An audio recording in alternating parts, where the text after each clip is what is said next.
The seats in this Perodua were so useless I ended up on the wrong side of the car. It's hard to really make a judgment, to be honest, about the handling from over here, because... God. This isn't teaching me anything. I'm gonna be sick.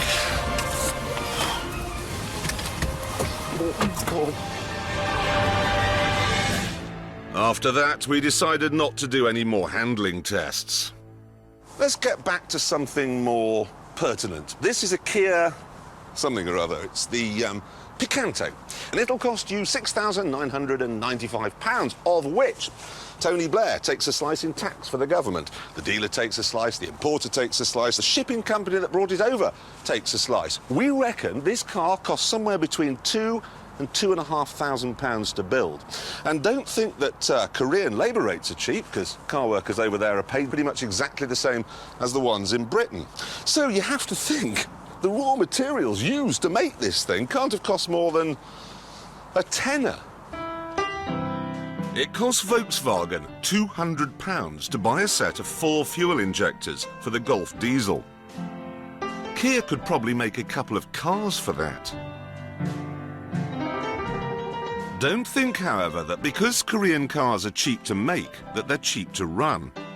Spare parts are often more expensive than you might think, and for Pete's sake, don't forget about depreciation.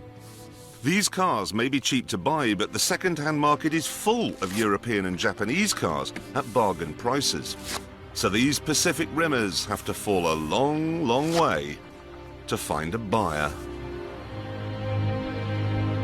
The upshot is simple. If your neighbour has a car from Korea or Malaysia and is always banging on about how good it is, you can tell him it's worse than yours and more expensive in the long run, unless it's one of these. It's the Hyundai Getz, widely touted as the wisest Pacific Rim buy on the UK market.